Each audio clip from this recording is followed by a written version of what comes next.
मेरा पीपीटी दिखलाई पड़ रहा है? हेलो अंकिता जी, मेरी पीपीटी जी दिखलाई सर। पड़ जी सर, विजिबल है।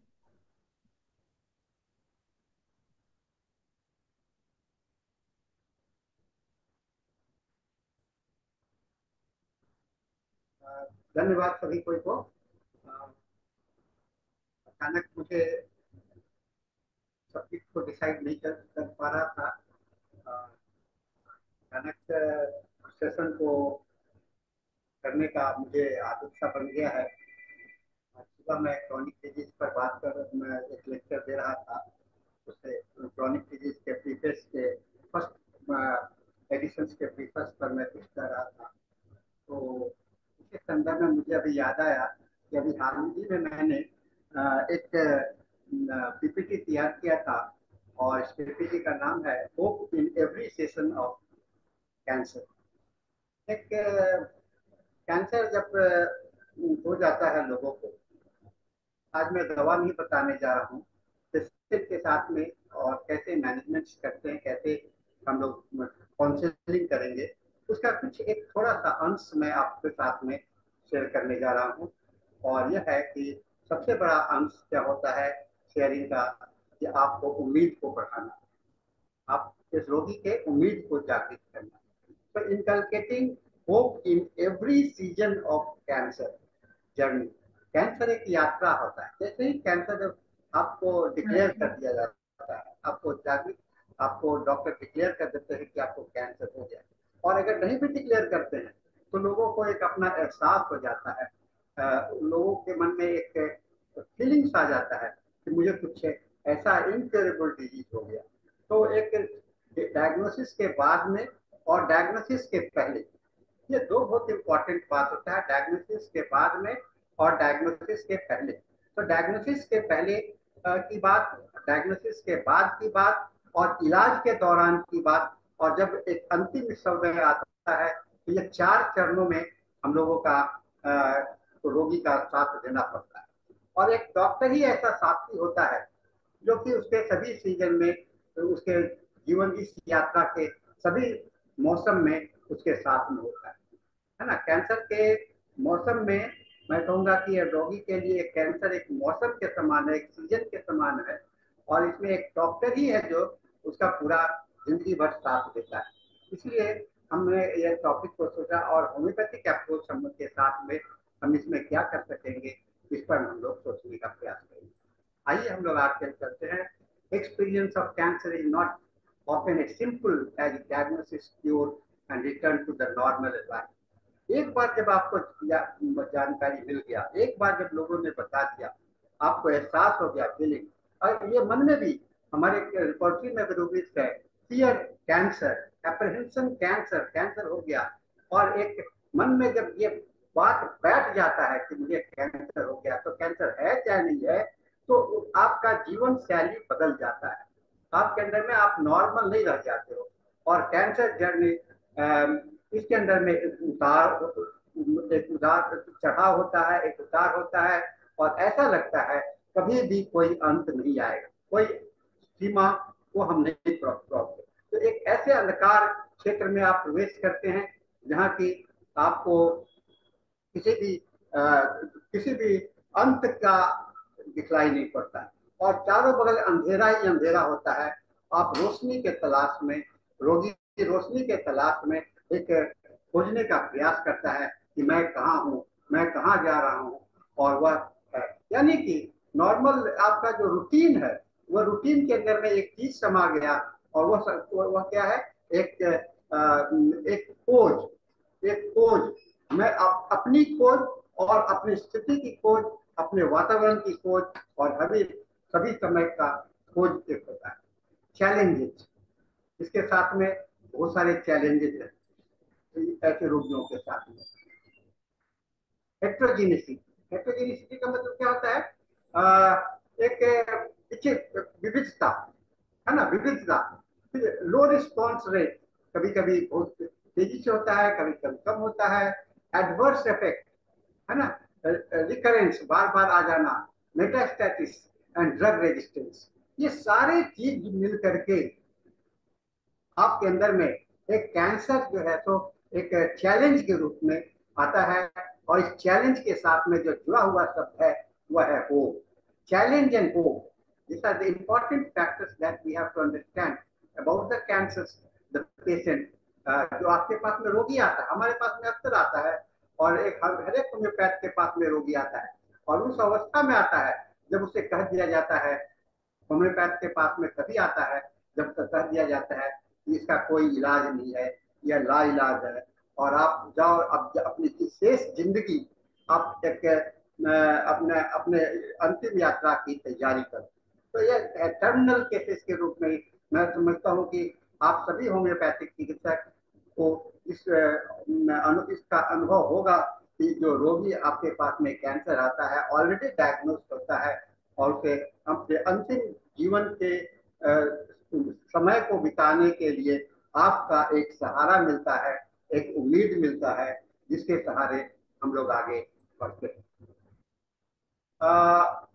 Each carries a different physical and emotional challenges।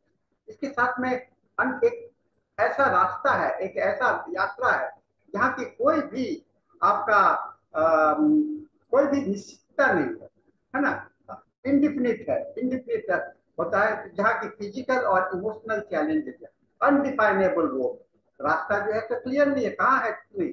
A person facing cancer through the 3 और 4 सीजन, 3 से 4 मौसम बदलते हैं, और stages of changes in the cancer, not to be confuse with the stages. ये cancer का stage doctor doctor की बात होती है, डॉक्टर लोग डिसाइड करते हैं कि फर्स्ट स्टेज है, सेकेंड स्टेज है, थर्ड स्टेज है, लेकिन रोगी जो है सो उसे कहता है कि यह मौसम है इनिशियल डायग्नोसिस का, यह मौसम है इलाज का, यह मौसम है उसके इलाज के बाद की बात, और सब कभी कभी जीवन के अंतिम समय का। ये बहुत अच्छा विषय मैंने सोचा, और मैं समझता हूँ कि कैंसर के रोगियों के साथ में सामना करते करते मुझे भी लगा कि कुछ मुझे इस पर सोचना चाहिए, कुछ इस पर चिंतन करना चाहिए कि हम इसका सामना कैसे करें। कुछ अगर ठीक नहीं कर सकते हैं, ऐसा कोई जरूरी नहीं है कि ठीक नहीं कर सकते हैं, ऐसा कोई जरूरी है कि हम ठीक कर सकते हैं, लेकिन दोनों अवस्था में हमें तो एक बात है कि पेशेंट के उम्मीद को जीने का जो समय है, जितना अवसर है, उस अवसर को उसके अंदर में एक उम्मीद को भर के रखे, जिससे उसके अंदर में एक साहस बना रहे अपने वर्तमान स्थिति का सामना करने के लिए। Good news is there is hope in every stages of the cancer, है ना। चैलेंज के साथ में क्या होता है, चैलेंज के साथ में हर एक स्टेज, हर एक फेज में आपको कैंसर की यात्रा में आपको एक होप होता है। Beginning is often most shocking, जैसे ही होता है सबसे बड़ा चैलेंज क्या है, बिगिनिंग। जैसे आपको डिक्लेयर हो गया, एक शॉक के जैसा लगता है, एक इलेक्ट्रिक शॉक के जैसा लगता है, मोस्ट ग्रिलिंग, और बीच का जो होता है तो लगता है कि हम कहीं भंवर में फंस गए हैं, और पोस्ट ट्रीटमेंट मोस्ट सरप्राइजिंग, और ट्रीटमेंट जब होता है, फाइनल डायग्नोसिस होता है, या तो होता है हाँ या तो नहीं, फिर रिकरेंस ऑफ कॉम्प्लिकेशंस, कॉम्प्लिकेशन शुरू होते हैं, मेटास्टैटिस शुरू होता है, बॉडी में एक जगह कैंसर था दूसरे जगह पर स्प्रेड कर रहा है, रिकरेंस हो रहा है, और पेशेंट को के अंदर में एक साइकिल बन जाता है, कहते हैं ना पावर, है ना, पावर के में फंस जाता है पूरा जिंदगी। यही सब बड़ा चैलेंज है। तो कहते हैं कि और हर एक के साथ में हम लोगों का एक उम्मीद जो है तो बहुत इंपॉर्टेंट और महत्वपूर्ण बात होता है। साथियों, even with the hope, the cancer journey often feels daunting and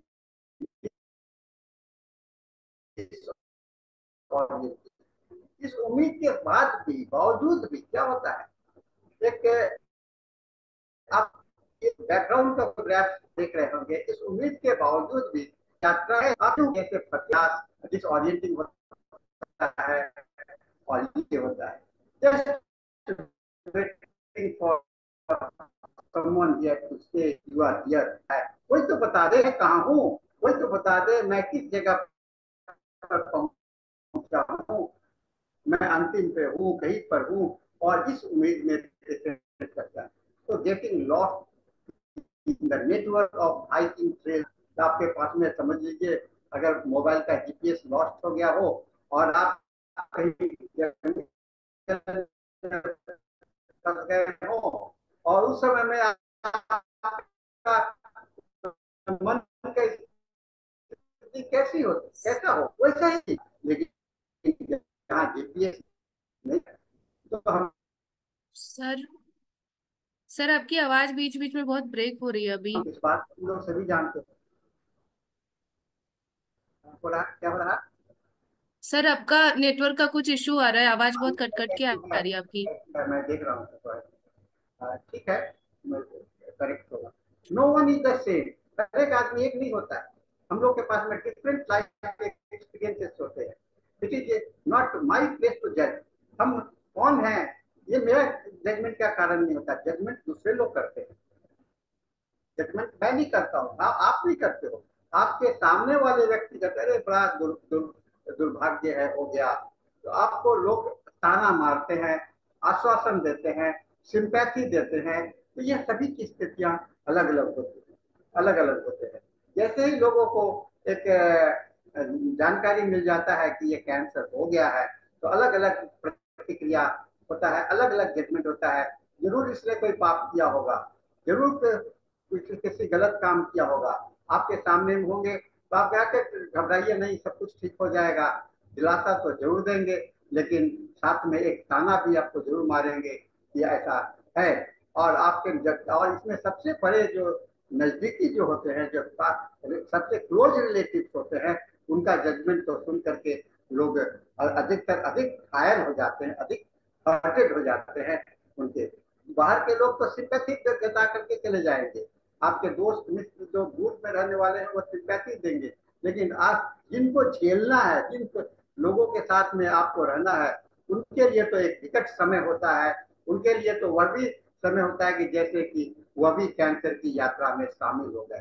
तो उनके साथ में आपको दोष देंगे, कोसेंगे रोगी को, या उसके प्रति सहानुभूति है, ये डिपेंड करता है कि उनके साथ में आपका रिलेशनशिप और आपकी मानसिकता कैसी हुई है।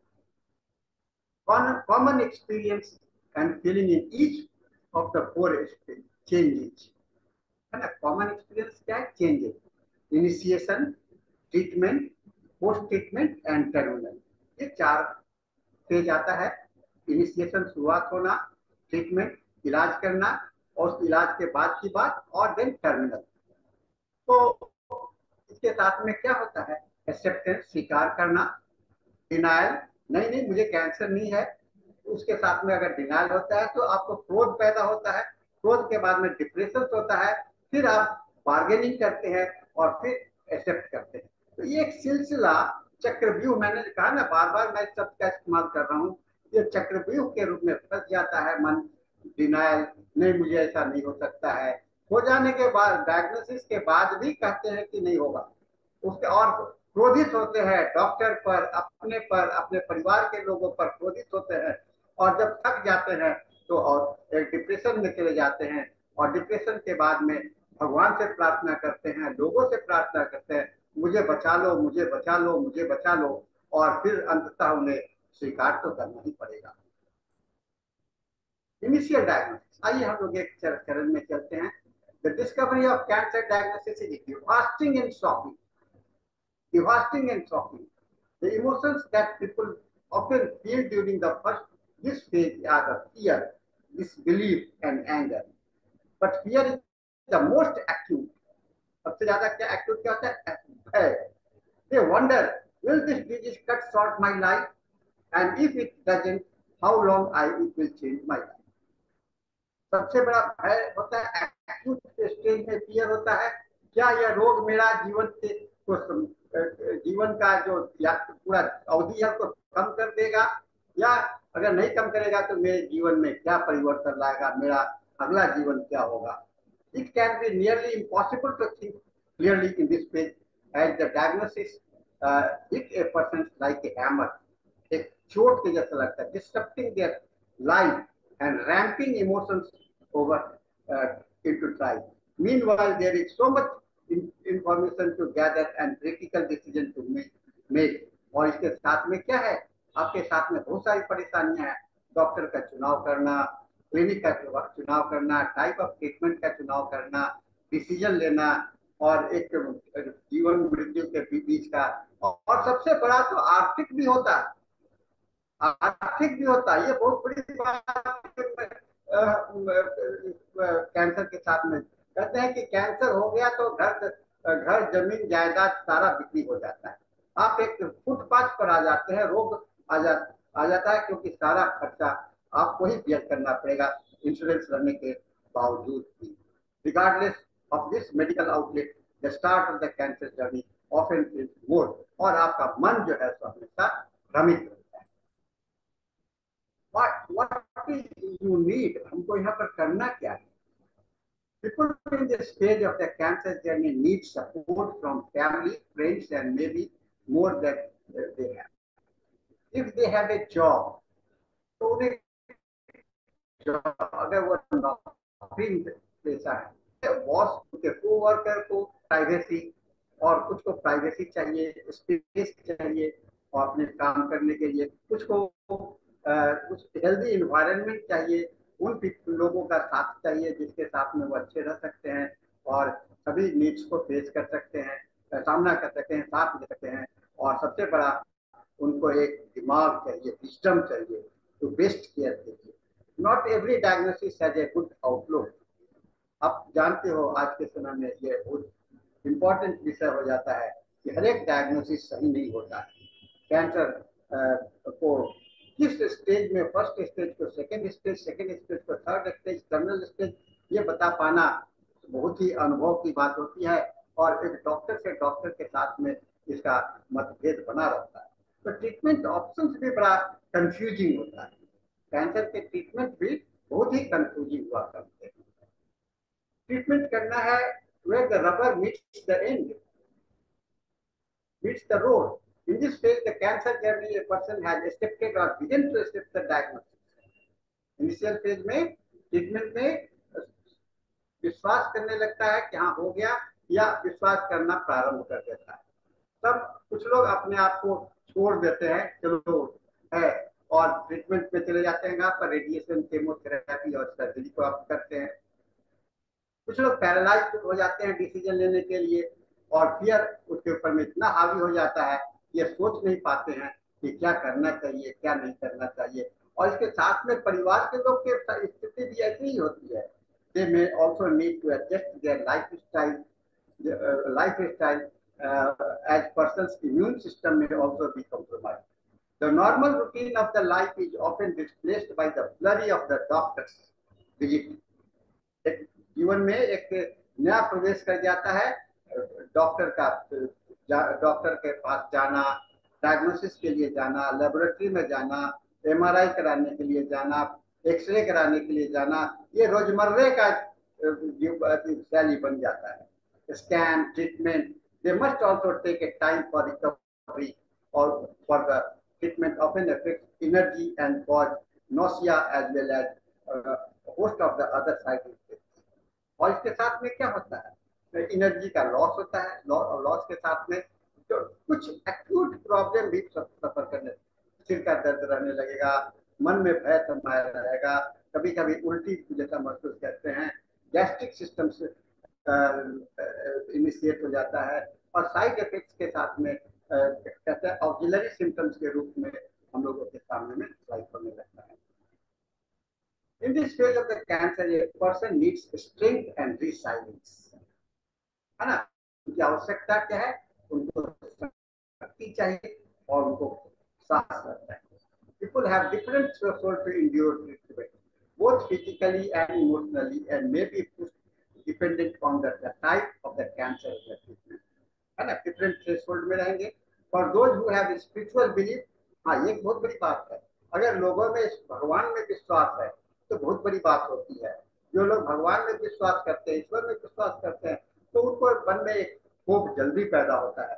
जो भगवान में विश्वास, जो भौतिकवादी होते हैं, उनके साथ में कष्ट ज्यादा होता है। जो आध्यात्मिक प्रवृत्ति के आदमी होते हैं, उनके साथ में कष्ट की कमी होती है, और उनके पास में होप मिल जाना बड़ा आसान होता है। भगवान जो भी करेगा मेरे साथ में मेरे लिए अच्छा ही करेगा, ऐसा उनके अंदर में धारणा है। और एक हम लोग क्या एक कहावत है, यही विधि राखे राम गोसाई, है ना। ये कौन कहेगा, भगवान जैसा रखना चाहो रखो। ये जीव जो आपने कैंसर दिया है वह मेरे लिए एक प्रसाद के स्वरूप है। आप मुझे यही विधि राखे राम गोसाई, जैसा आप रखना चाहते हो। और ऐसे में उनको एक साहस मिलता है, हिम्मत मिलता है, या एक स्ट्रेंथ होता है। Depend on the individual personality type पर डिपेंड है। More than anything they need hope and ongoing experience of good that carry them through the difficult of their project. Hope is critical for every part of the cancer journey, but especially in the initial phase. अब आता है post treatment का बात। अब कुछ good news भी हो सकते हैं, बैड न्यूज भी हो सकते हैं। While there are lot of good things in this stage of the cancer journey, है ना, कुछ समय पास कर जाता है, अब अनुभव हो जाता है, कष्टों का अनुभव हो गया, सारे चीज का अनुभव हो गया। अब आपके पास में कहते हैं ना, जो प्रारंभिक जो आंधी था, वह आंधी अपेक्षा से आप आदि हो जाते हो। उस आंधी जो है, तो आंधी न बन करके जीवन का अंश बन जाता है, और आपके पास में एक कुछ समय मिल जाता है, एक फेज ऑफ टाइम मिल जाता है, जहाँ की आप इसमें आपके लिए एक चैलेंज, एक अलग स्थिति पैदा होती है। और इस ट्रीटमेंट के समय में अगर लगता है, ये जो पोस्ट ट्रीटमेंट के समय में ये लगता है कि अब मेरे पास में कुछ एक ऐसा समय आया है जब मैं बहुत गुजरे हुए, बहुत ही बुरे वक्त से निकला हूँ, बुरे समय से निकला हूँ, और इस बुरे वक्त से निकलने के पश्चात कुछ राहत हमें प्राप्त हुआ। यह एक गुड साइन होता है जब पोस्ट ट्रीटमेंट। मान लो कि किसी को डायग्नोसिस हो गया, कहा गया कि आप इलाज आप चलता रहेगा और आप ठीक रहोगे, तो एक साहस ये जो पोस्ट ट्रीटमेंट का। और after cancer they the awareness of the life has change. और अब तक तो आपको महसूस हो गया होगा कि मेरी जिंदगी तो बदल चुकी है, मेरी जिंदगी तो बदल चुकी है, और मैं अब कुछ नए तरीके से जी रहा हूँ। मैं वही व्यक्ति नहीं हूँ जो पहले था, मैं वही व्यक्ति हूँ। इस अवस्था में पेशेंट के अंदर में फीलिंग्स आ जाता है। मैं पेशेंट की भाषा में बात कर रहा हूँ, क्योंकि पेशेंट के साथ में रहते रहते मैं पेशेंट की भाषा को सुनते सुनते मुझे इस बात का एहसास हुआ कि पेशेंट के अंदर में क्या, उसके मनोस्थिति क्या होती है, उसके गार्जियन की मनोस्थिति क्या होती है, पेशेंट की मनोस्थिति क्या होती है। मुझे इसमें इस समय में एक केस याद आ रहा है। एक रोगी मेरे पास में आया था। उस समय मैं पटना में रहता हूँ, और गंगा पार्क माने हाजीपुर के साइड से एक पेशेंट आया था, और मरणासन रोगी था।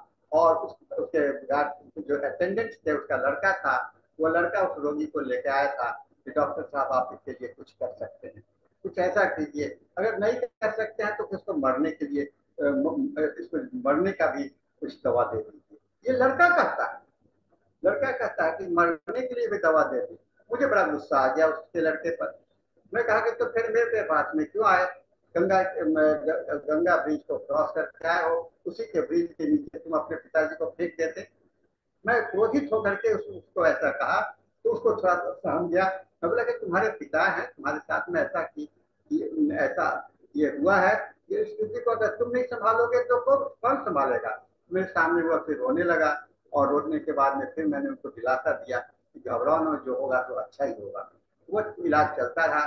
फिर उसके पिताजी बचे तो नहीं, लेकिन मुझे उस उसके मृत्यु के बाद भी मुझे उसके माध्यम से, उसके पिता लड़के के माध्यम से मुझे और भी कई एक रोगी मेरे पास में आते हैं। ये एक चैलेंजेस है, एक डॉक्टर के सामने में ट्रीटमेंट करना, और उसको काउंसलिंग करना, उसको बताना, है ना। फिजिकल इफेक्ट्स बहुत ज्यादा इंपॉर्टेंट हो जाता है। मेंटल इफेक्ट्स की बात तो मैं किया, फिजिकल इफेक्ट्स भी बहुत इंपॉर्टेंट हो जाता है, क्योंकि एनर्जी का लॉस हुआ हो चुका होता है, ऑलमोस्ट निचोड़ा हुआ व्यक्ति, सारे एनर्जी को खींच लिया गया हो, ऐसा स्थिति रोगी के अंदर में देखने को मिलता है। This phase shows there are different element of survivorship that can be incredibly positive. और इस अवस्था में बहुत सारे आप देखोगे, रोगी जब सामने में आएगा तो रोगी के साथ में बैठ करके आप ये महसूस कर सकते हो कि उसके अंदर में कुछ स्ट्रेंथ है, पॉजिटिव पावर है, और आपको उसी पॉजिटिव पावर को बढ़ाना होगा। जैसे मैं रोगी से पूछता हूँ कि आपको पहले क्या अच्छा लगता था, पहले आप जब अच्छे थे तो सबसे अच्छा क्या महसूस है? डॉक्टर साहब मैं तो घूमने जाना पसंद, तो मैं बोलता हूँ कि आप घूमना क्यों नहीं जाते हैं अभी? तो मैं कैसे चलूंगा? मैं बोला कि चलिए जाइए ना, थोड़ा सा काशी का यात्रा कराइए, आपको अच्छा लगेगा। और वो उसको एक बार हिम्मत मिलता है। कोई कहता है कि मुझे गाना सुनना बहुत अच्छा लगता है, तो मैं कहता हूँ कि बेड पर पड़े हुए हो तो अब क्यों गाना सुनते हो? तुम्हारे पास में मौका मिल गया। और मैं अपना अनुभव देता हूँ कि मुझे एक बार टीबी जैसा हुआ था बीमारी, और मैं बीमार पर हुआ तो पड़ा था, बेडरिडन था। और मैंने वहां पर अपना जो समय को पास करने के लिए गाना सुनना शुरू किया, और बहुत सारी किताबें पढ़ना, और उस दौरान में मैंने बहुत सारी किताबें पढ़ डाला। तो यह एक है जिसका कि आप उसको मैनेजमेंट कर सकते हो उसके लाइफ सिचुएशन। पोस्ट ट्रीटमेंट में को इस अवसर को सेलिब्रेट करना है ना। सेलिब्रेशन मैं इसलिए यूज कर रहा हूँ कि उस एक समारोह के रूप में जिंदगी को जीने का तरीका पैदा करना, के साथ में इंजॉय करना उस को, ये बहुत इंपॉर्टेंट हो जाता है। It's also time to have the, तो God helps people navigate the survival. भगवान की ओर आस्था बढ़ाना भी हमारे लिए बहुत इंपॉर्टेंट हो जाता है। ईश्वर पर ध्यान दिलाना भी हो जाता है। मैं कहता हूँ कि एक डॉक्टर, और डॉक्टर फ्रेंच ने भी कहा है कि एक चिकित्सक, एक डॉक्टर अगर उसको भगवान पर विश्वास नहीं है तो शायद वो चिकित्सक नहीं हो सकता है। तो हीलिंग प्रोसेस में, कैंसर की यात्रा में सबसे बड़ी बात क्या होती है कि आपका जो जीवन यात्रा हो उसमें अनसर्टिनिटी में सर्टिनिटी की खोज करना, अनिश्चितता में निश्चितता की खोज करना। जो अनसर्टन है उसमें एक निश्चित सर्टेनिटी की खोज करना ही, और उसमें रोगी को एक अनिश्चित दौर में एक दिशा देना, दिशा प्रदान कर देना, उसके लिए आप बहुत ही महत्वपूर्ण बात हो जाता है। और everybody talks about the down sides, हमेशा तो निराशा की बात की जाती है, लेकिन अपसाइड क्या है? द फियर है, unending medical treatment, appointment, duelling treatment, और बहुत सारे चीजें, ये तो डाउन साइड है। लेकिन अपसाइड क्या है? Cancer survivor, a category that includes anyone from initial diagnosis, treatment, post treatment, or end of the life, often experience a radical change in perspective, one that can be incredibly positive if allowed, if it ये है हो सकता है। तो upside ये है कि positive है। अपसाइड है कि अगर आपके अंदर में, रोगी के अंदर में पॉजिटिव थॉट्स को इंस्टिल कर दें, उसके आत्मविश्वास को बढ़ा दें, वो आप उसके जिंदगी की बदलाव की स्थिति आती है। और इसमें अपसाइड के कुछ पॉइंट्स हैं जो कि मैंने यहाँ पर जिक्र किया हूँ। ग्रेटिट्यूड है ना, सॉरी, ग्रेटिट्यूड, ग्रेटिट्यूड मतलब कि एक आभार व्यक्त करना, perspective, empathy, courage, passion, love, and faith.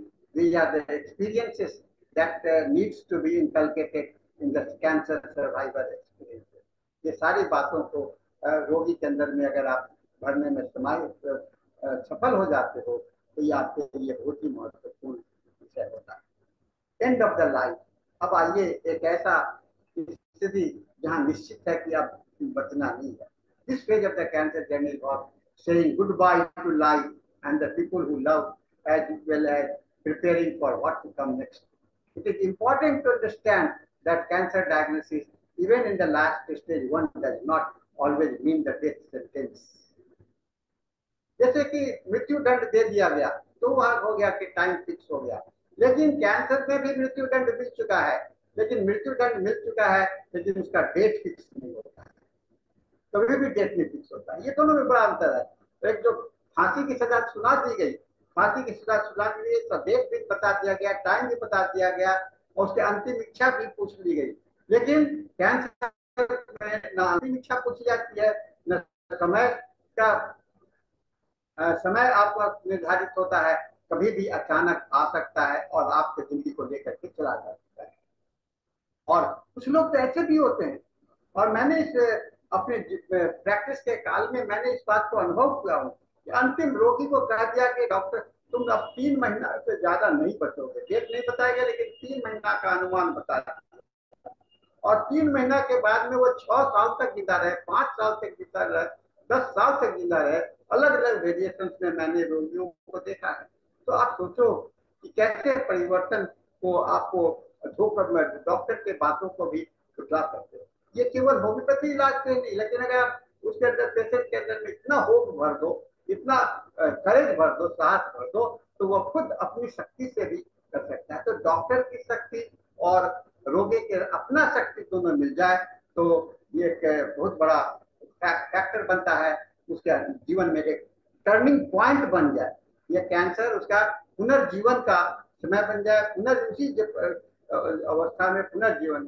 तो अनसर्टेनिटी ये बहुत इंपॉर्टेंट होता है, वेदर और not cancer is the cause. एक बात और होता है, अब मैंने बहुत अपने चिकित्सक के व्यवसाय के काल में मैंने इस बात का अनुभव किया हूँ। बहुत सारे डायग्नोस्ड केसेस को मैंने अनुभव किया, वह कैंसर नहीं था, वह कैंसर नहीं था और डायग्नोसिस गलत था। ये भी होता है कि जब इनिशियल डायग्नोसिस हो जाते हैं तो बाद के सभी डॉक्टर उसको कंफर्म करते जाते हैं, हाँ हाँ कैंसर है, कैंसर है, कैंसर है, से ऊपर तक ये हो जाता है। तो सभी को अनिश्चितता में होते हैं। तो वेदर और नॉट कैंसर ये होता है कि हमें उस स्थिति से निकालना है। तो end of the need support, friend family support चाहिए खास करके। और एक सबसे अकेला नहीं छोड़ने देना चाहिए। वन इम्पॉर्टेंट गिफ्ट होता है लाइफ का, उसको एंजॉय करने के चाहिए। और तो peace that surpasses the understanding, है ना, पीस शांति सबसे बड़ी बात होती है और यही आपके लिए होता है। तो आप हम जानते हो हमारे होम्योपैथिक जो हमारे होम्योपैथी के जन्मदाता है, उन्होंने कहा द फिजिशियंस, आप अपनी पहचान करो। who are you? You are a physician with a mission to restore the sick to health, to cure as it is done. हम अपने प्रोफेशनल सिस्टम में रहें। Mission is not to culpate interview within speculation and hypothesis में मत जाओ। जो वास्तविकता है उसको देखो, जिसमें आपकी पढ़ाई हो उसको देखो, जो आपकी सीमा है उसको पहचानो और उस सीमा के तहत ही आप अपने आप को आप अपने आप को आकलन करो, व्यवहार करो। यही आपका धर्म है, यही आपका मिशन है, यही आपका व्यवसायिक जीवन है। तो फिजिशियन अप्रोच होलिस्टिक अंडरस्टैंडिंग होना चाहिए, courage to handle the case. ये नहीं कि रोगी सामने में आ गया, पता चला कि कैंसर है तो आपका ही हाथ पैर फूलने लगे, है ना। बहुत से रोगी आते हैं और कहते हैं कि कैंसर। एक बार मुझे याद है मेरे क्लिनिक में एक फर्स्ट टाइम एड्स का पेशेंट आया था, ये 1995 के आसपास की बात है, एड्स का क्लिनिक। तो मैंने जानता था कि उसको एड्स है, पूरे हिस्ट्री जो प्रोसेस है उसको लिया और अंत में जब उसका पेपर को डायग्नोज किया तो देखा उसमें लिखा हुआ था कि HIV पॉजिटिव है। तो मुझे लगा कि अरे तो मैं तो इसको तो इस प्रकार तो इसमें तो कुछ नया पॉजिटिव देखा ही नहीं, वो नहीं हुआ। तो ये मुझे वहां पर डिस्करेजमेंट नहीं हुआ। इसीलिए रोगी के लक्षण पर ध्यान दीजिए। तो आपको डायग्नोसिस पर क्या होता है, वो एक अप्रोक्सीमेट डायग्नोसिस होता है। इसीलिए अपनी हिम्मत के साथ अपने रोगी को हैंडल करोगे। Look for the holistic view of life, compassionate feeling, look for the possible curative treatment which desperate cannot conditions adopt the palliative measure। और अगर लगता है कि नहीं ठीक होगा तो हमें तो palliative measure भी साथ साथ में चलाना पड़ता है। तो God, physicians treat the disease, the great physicians treat the patient who has the disease, है ना। The good physicians क्या होता है, रोगी का इलाज करता है, रोग का इलाज करता है। जो बड़े फिजिशियंस होते हैं वह पेशेंट का इलाज करता है और वह पेशेंट का इलाज करता है। तो treat the patient not the disease, ये कौन कहा, हैनीमैन ने नहीं कहा, ये विलियम ऑस्लर ने कहा। विलियम ऑस्लर कौन थे, the father of the modern medicine. William Osler ने कहा कि treat the patient not the disease, this is the important and this is the only mission for your physician. तो thank you very much for listening. आज मैं छोटा सा आपके सामने में ये प्रेजेंट करने का कोशिश किया, शायद कुछ अच्छा लगा हो, कुछ अच्छा नहीं भी लगा हो, ये अपनी बात है। तो अभी हमारे पास में 20 मिनट थैंक का यू सो समय मच है। सर। के साथ में मैं आमंत्रित करता हूँ आप लोगों से कुछ सवाल, अरे कुछ अनुभव शेयर करने के लिए। बोलिए Anita ji. Thank you so much sir. बहुत अच्छा और नॉलेजेबल था ये सेशन हम लोगों का, क्योंकि मेरा भी अभी पीजी डिसर्टेशन का टॉपिक ओरल कैंसर है। तो अभी मैंने रिसेंटली ही शुरू किया है हॉस्पिटल जाना। और मुझे काफी अच्छा गाइडलाइंस जैसे कि मिल गया कि मुझे अपने पेशेंट से कैसे डील करना है, कैसे बातचीत करनी है, और कैसे उनसे टैकल करना है उनकी अगर कोई परेशानी है तो। और बाकी मैं सारे पार्टिसिपेंट्स में से आमंत्रित करना चाहूंगी जिनके भी कोई सवाल या कुछ भी पॉइंट्स हैं जो भी वो पूछना या बताना चाहते हो।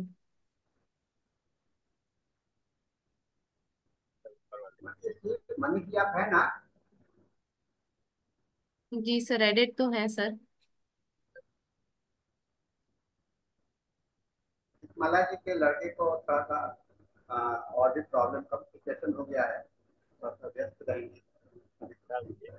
क्या है ये नहीं, क्या है ये नहीं, चल गई। क्या करना है काम, बताइए सर। आवाज तो नहीं आ रही है आपकी, आपकी आवाज नहीं आ रही है।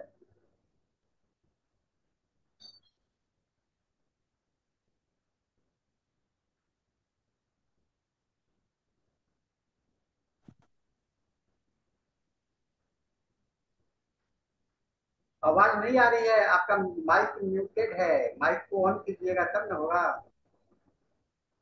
आपका माइक म्यूटेड है, माइक बंद है। अनम्यूट कीजिए अपने आप को, म्यूट कीजिए।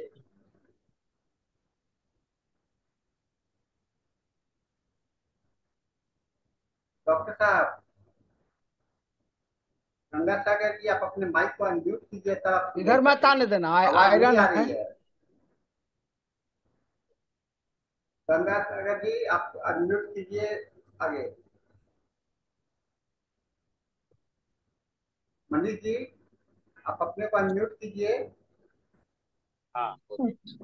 प्रणाम। हाँ बोलिए,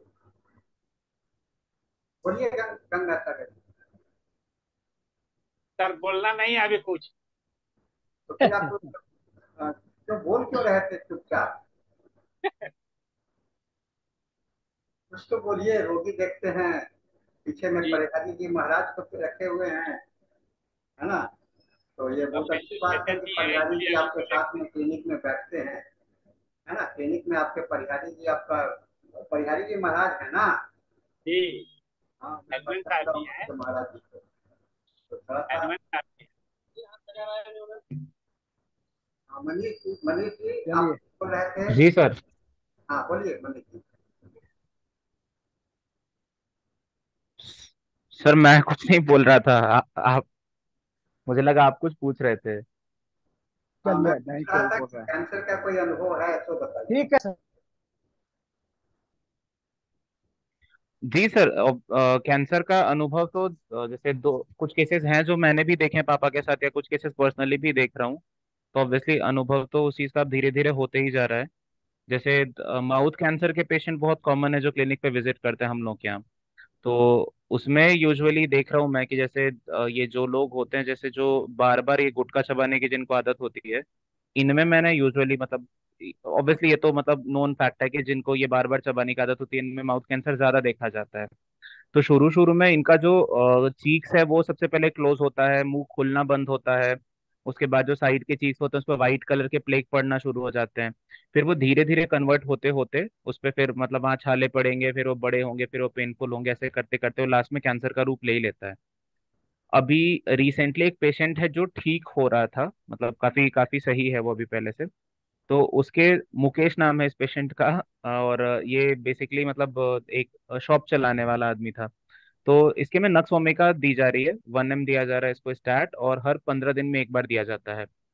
तो इस केस में क्या हो रहा था कि इसके चीक्स पे मतलब पूरा अंदर अंदर की तरफ हो रखे थे और काफी मतलब काफी फ्लेयर्ड अप था। जब शुरू में आया था तो कुछ भी खाते पीते नहीं बन रहा था, डॉक्टर्स ने हाथ खड़े कर दिए थे कि या तो आप सर्जरी करवा के हटवा लीजिए, नहीं तो कुछ हो नहीं सकता इस चीज का। तो अब 1 1.5 साल हो चुका है, तो वो सिनारियो तो काफी ठीक हो चुका है, लेकिन वो है ना कि जैसे हेरिंग्स ऑफ क्योर कई जगह पे नुकसानदायक होता है। तो यहाँ पे क्या हुआ कि इसके चीज का तो पूरा का पूरा ठीक हो गया, पर वो जो इरप्शन था वो निकल के बाहर लिप्स पे आ गया। तो पूरा चीक्स अंदर से क्लियर है। अब अगर खाना चाहे तो अपना मुंह खोल के चम्मच से अंदर खाना खा सकता है, जीभ पे कुछ नहीं है, चीक्स पे कुछ नहीं है, मुंह खुलने भी लगा। लेकिन लिप्स पे इरप्शन आ गए हैं, मतलब लिप्स पे वो अल्सर जैसे फॉर्म हो गए हैं। तो पेशेंट अब उससे परेशान है, कह रहा है देखने में बहुत बुरा लगता है, तो अब उस चीज के लिए वो बहुत मतलब बहुत परेशान हो रखा है फिलहाल। तो ये मतलब एक अभी रिसेंटली मैं देख रहा हूँ कि हेरिंग्स ऑफ क्योर कई जगह पे मतलब ऐसा होता है कि परेशान कर देता है पेशेंट, पेशेंट थोड़ा सा परेशान हो जाते हैं इन चीजों को लेके। हाँ, एक चीज तो आपने बड़ा अच्छा कहा मनीष जी। लेकिन मैं आपसे सवाल करने जा रहा हूँ। ये तो जी सर। कैंसर की यात्रा की बात थी, आपके उसके जर्नी में हमने क्या पोस्ट ट्रीटमेंट की बात करी। लेकिन उस पोस्ट ट्रीटमेंट के दौरान में आपने पेशेंट के साथ में, मेरा जो विषय था ट्रीटमेंट नहीं था आज का, मेरा विषय था कि पोस्ट ट्रीटमेंट या इनिशियल स्टेज से या जब से आपके रोगी आपके हाथ में थे आता है, तो उस समय से लेकर के पेशेंट के साथ में आपका रिलेशनशिप कैसे स्टैब्लिश होता है, आप उसके साथ में कैसा बर्ताव करते हो, उसके अंदर में होने वाले चेंजेस को कैसे, क्योंकि देखिए कैंसर का जो रोगी होता है उसका सबसे बड़ी बात क्या होती है, उसका मन के अंदर में जो वेवलेंथ होते हैं ना, वो इतना फास्ट मूव करता है, तो स्टेबिलिटी नहीं होता है।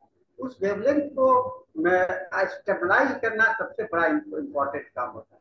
वो मेडिसिन के माध्यम से करो या उसके काउंसलिंग के माध्यम से करो, ये दोनों चीज का बहुत जरूरी होता है ना। जैसे कभी कभी एक रोगी रोगी आते हैं हम लोग के पास में, और उसके गार्जियन हमको पहले से आकर के कहते हैं सर इसको कैंसर हो गया है, इसको बताइएगा नहीं, हम लोग बताया नहीं है कैंसर हो गया।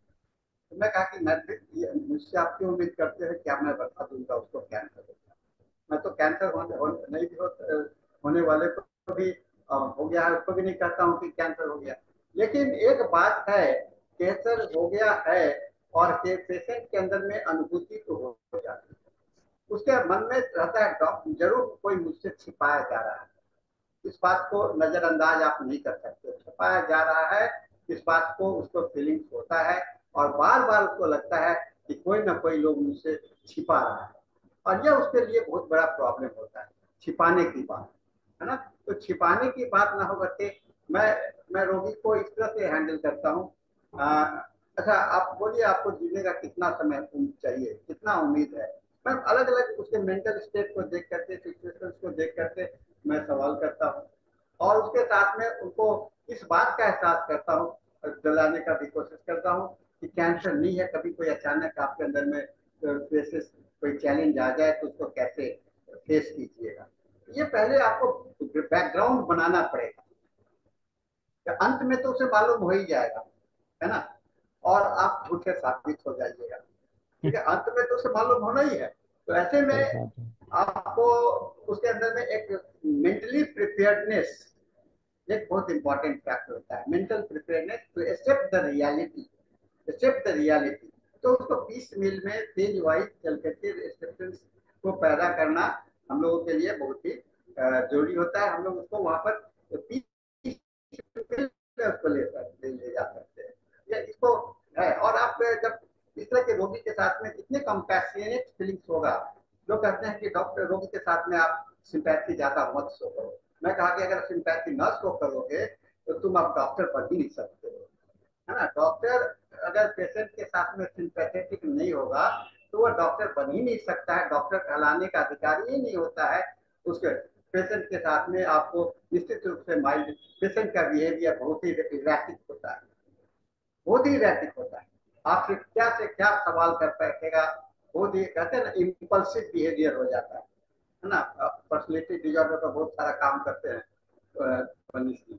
तो इसके पर्सनैलिटी डिजॉर्डर का एक रूप मैं आपको और भी बताना चाह रहा हूँ कि इस समय में जब पर्सनैलिटी डिजॉर्डर ड्यूरिंग द कोई डिजीज स्टेज, एक इस पर भी थोड़ा सा आप काम कीजिए। अभी आपका एक पर्सनैलिटी डिजॉर्डर मैंने सुना, लेकिन एक विषय यह भी है, मैं भी इस पर अध्ययन किया हूँ, personality disorder during the disease condition. इस इम्पोर्टेंट चैलेंज हम लोगों को सोचने का जा रहा होता है। उस पर्सनैलिटी डिजॉर्डर को जो during the disease condition it is temporary phase, जिसको कि इंडिस्पोजिशन के रूप में होता है। और उसके अंदर में अगर एक स्टेबिलिटी ले आते हैं, यानी कि उनके अंदर में एक विश्वास पैदा हो जाता है कि हाँ मुझे अब कैंसर हो चुका है, तो realization is one of the best medicine. कहते हैं ना कि रियलाइजेशन जो है सो बेस्ट मेडिसिन है उसका। और उसे जब हो चुका है इस बात का एहसास हो जाता है, तो उसको एक बात को दिमाग में और भी बैठाने की जरूरत पड़ता है कि हाँ अब इसके साथ में हम कैसे जिंदा रहें। मैं एक किताब पढ़ रहा था पर एक मैगजीन, और उस मैगजीन में ये पौंडीचेरी से है, उस पत्रिका का नाम था नमक। और ये एक आध्यात्मिक पत्रिका नहीं, ये होलिस्टिक हेल्थ का पत्रिका था। पौंडीचेरी से प्रतिशत साल में 2 ही सूद निकलता है उसका। उसमें एक I lived with the cancer for 40 years, एक आर्टिकल था, बड़ा इंपॉर्टेंट आर्टिकल, मुझे बहुत आकर्षित किया। I lived with the cancer for 40 years, 40 वर्षों तक मैं कैंसर से के साथ रहा। ये होता है। और अगर उसको 40 उसके उम्र उसके कैंसर के साथ में जीने का उत्साह पैदा कर दे, तो एक बहुत बड़ी बात हो जाती है ना, कैंसर के साथ में जीने का, है ना। Living with acceptance, acceptance as a cancer as a part of the life. मेरे जीवन का, मेरी एक नौकरी है, मेरा परिवार है, उसी तरह से कैंसर भी मेरा एक परिवार है, एक मेरा साथी है ना, जीवन साथी है। उसमें मैंने इस बात को देखा, कैंसर भी मेरा जीवन साथी है। और इस जीवन साथी को उसके कैंसर के साथ में दोस्ती करना, उन्होंने क्या कहा, कैंसर के साथ में एक दोस्ती करना, एक फ्रेंडशिप डेवलप करना, दिस इज वेरी इंपॉर्टेंट। आपने उसने डेवलप किया कि कैंसर के साथ में दोस्ती करना। और वो एक मिलिट्री ऑफिसर था, और उस मिलिट्री ऑफिसर को ऐसे भी हिम्मत जल्दी आ जाता है, उसने उसको जिया। और साथ साथ अंत समय उनके लिए बहुत ही टर्मिनल स्टेज जो है तो काफी सुखद रहा। कैंसर कभी कभी ठीक नहीं होता है, ये बात हम लोग जानते हैं, लेकिन ठीक नहीं होता है तो उसके साथ में जीने के लिए समझौता। हम लोग कहते हैं कि लाइफ में हम लोग को 3 बहुत इंपॉर्टेंट पार्ट से झेलना पड़ता है और सीखना चाहिए लाइफ को जीने के लिए। एक तो हमें फाइट करना, लड़ना, है ना, लड़ना, जहां हमारी शक्ति हो वहां लड़ना। दूसरा हमें समझौता करना, और तीसरा हमें भाग जाना, है ना। और सबसे खराब नीति होती है भाग जाना। भागना जो है ना, भगेड़ू जो होता है, वो रणनीति रन छोड़ करके भाग जाते हैं, वह नहीं करना है। 2 बात तो आप कर सकते हो, समझौता कर सकते हो जीने के लिए, क्योंकि लाइफ जो है तो बहुत प्रीशियस होता है। कहते हैं, हनीमैन ने क्या कहा, highest purpose of your living what is, क्या है। हनीमैन ने 9th में सवाल किया, आपके जीवन का सबसे हाईएस्ट पर्पस क्या है। तो कहता है पैसा कमाना, धन कमाना, करना, परिवार पर रहना, ये सब नहीं है, ये तो आपका जीवन यात्रा का अंश है। हाईएस्ट पर्पस डॉक्टर हेनीमैन का सवाल का जवाब ये है, to maintain your life, maintain your life as far as possible. आपने इसका नाम सुना, एक जो बहुत बड़ा कंप्यूटर का था, जो सारा बॉडी उसका पैरालाइज हो गया था, क्या नाम था, इट्स अभी हाल में हॉकिंग, हॉकिंग, हॉकिंग, हॉकिंग। तो उसका सारा खाली एक ब्रेन खाली काम कर रहा था। जी अब सर। सोचो वो आदमी कैसे जिंदा रहा होगा, और उसके साथ में वो काम करता रहा हो, और अंतिम समय में उसको ये बात का भी एहसास नहीं, physically paralyse, mentally paralyse, everything paralyse, but he was alive. Everything was paralyse but he was alive. This is important factor जो कि हम लोग को सीखने का, हम लोगों को सीखने का प्रयास करना चाहिए, रोगी के अंदर में भी जागृत करने का प्रयास करना चाहिए। ये बहुत इंपॉर्टेंट कैसे होता है। हरि नारायण जी, आपने तो बड़ा सवाल किया है मेरे विषय से हट करके। मैं तो दवा ना बताने के लिए आज आया था, और ना मैं किसी रोग के विषय में जानकारी लेकर आपको देने आया था। मैंने नहीं बताया था कि लीवर कैंसर में HbSCG पॉजिटिव होगा तो उसका क्या इफेक्ट होगा। तो हरिनारायण जी, पैथोलॉजी पर तो बहुत अच्छी बातें हैं, पैथोलॉजी तो ध्यान में रखते ही हैं, लेकिन एक बात का तो ध्यान में रखना पड़ेगा कि ये जो पैथोलॉजी जो है HbSCG पॉजिटिव जो है, तो ये मैक्सिमम केसेस में पॉजिटिव ही हुआ करता है। क्योंकि आपने सवाल किया है तो मुझे उत्तर तो देना ही पड़ेगा। पॉजिटिव हुआ करता है, और पॉजिटिव पर ध्यान, मान लो कि आपने पॉजिटिव ध्यान दे लिया तो आपके पास नहीं होता है। दवा क्या होता है, आपको टोटलिटी ऑफ सिम्टम्स होता है। उस टोटलिटी सिम्टम्स ही बहुत ही महत्वपूर्ण होता है।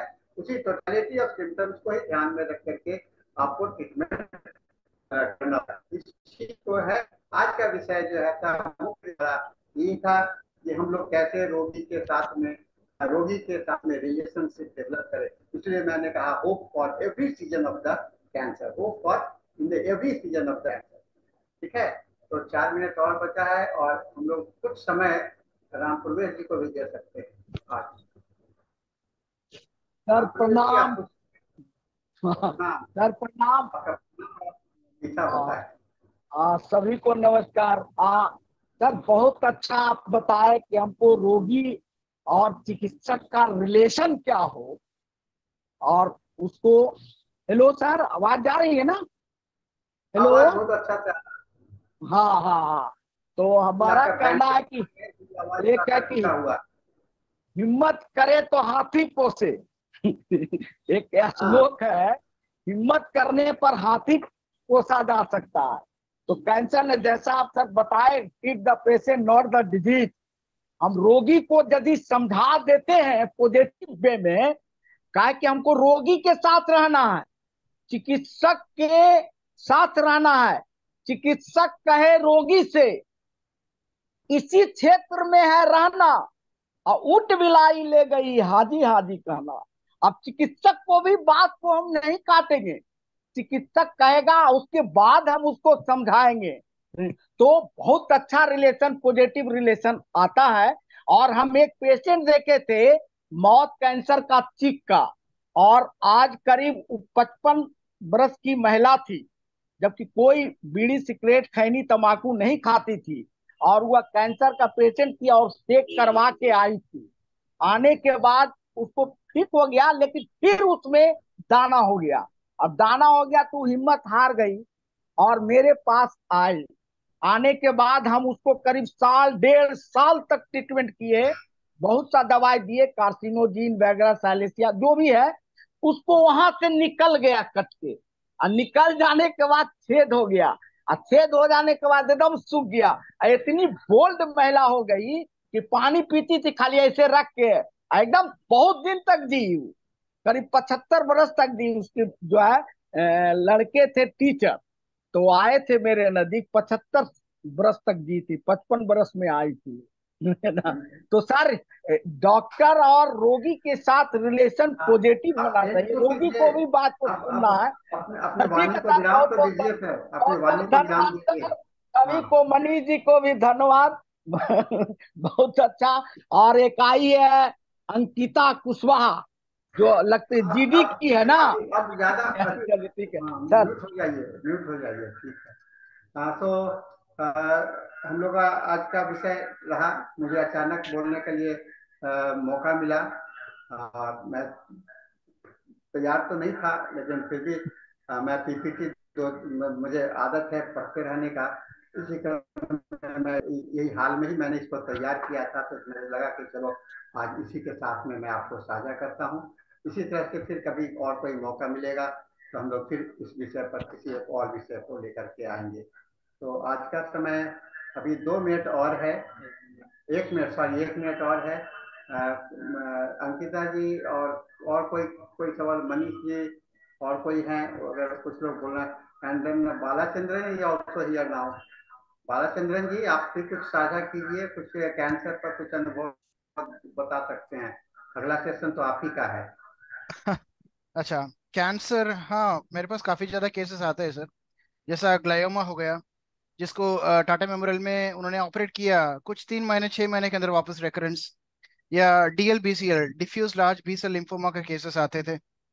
वो भी same Tata Memorial, Mahavir Cancer Institute, ऐसा बड़े बड़े संस्थान में जाके इलाज किया। एंड काफी टाइम के बाद, मतलब with in a few months of time, वापस रेकरेंस। तो ये क्यों हो रहा है, ये पहले समझना जरूरी होना चाहिए, क्योंकि जनरली क्या है कि लोग होप ये देते हैं कैंसर ट्रीटमेंट में, कीमो रेडियो करने के बाद कैंसर का रेकरेंस जो है फ्रीक्वेंसी कम होता है ऐसे। बट आजकल के जमाने में ऐसा है कि कीमो रेडियो देने के बाद बावजूद भी with in a few months of time उसका रेकरेंस आता है। तो इसका रीजन क्या है? पेशेंट का लाइफ स्टडी स्टडी करना बहुत जरूरी है कि क्या कर रहा है क्या नहीं कर रहा है, उसमें मेंटेनिंग कॉजेस वगैरह कुछ है क्या जो कैंसर को वापस रीग्रोथ करने के लिए ये कर रहा है, उसका कॉन्स्टिट्यूशन स्टडी करना बहुत जरूरी है। जनरली एलोपैथिक प्रैक्टिस में ये नहीं होता है, कॉन्स्टिट्यूशनल स्टडी नहीं होता है। कल they will focus only on the pathology, कहाँ पे कैंसर है, कौन सा स्टेज में है, उसके ग्रेडिंग एंड स्टेजिंग करेंगे। ग्रेडिंग एंड स्टेजिंग करने के बाद उसके क्या ट्रीटमेंट मोडेलिटी हो सकते हैं, पेशेंट का एज क्या है, उसके हेल्थ कंडीशन क्या है, ये देखकर तीन ही हो सकता है। एक हो सकता है सर्जरी फॉलोड बाय कीमोथेरेपी और रेडियोथेरेपी, और एल्स अगर ट्यूमर बहुत बड़ा रहा तो पहले कीमो रेडियो की तरह दे देंगे, थोड़ा सा ट्यूमर को सुखने देंगे, उसके बाद सर्जरी करेंगे, एंड सर्जरी के बाद फॉलोड बाय कीमो रेडियो हो Thank you, सकता sir. है। Thank you. या Okay, now nice. the time is up now, and your session will start now. Yes Okay. Yes. So over to Dr. Hubert and Dr. Balachandran ji. Both of you, you are getting ready for the next session, and with this, we hand over the session to Dr. Hubert and Dr. Balachandran ji. Thank you sir. Thank you, sir. Thank you, sir. Sahani, sir. Thank you. Manish, Dr. Manish and Ankita.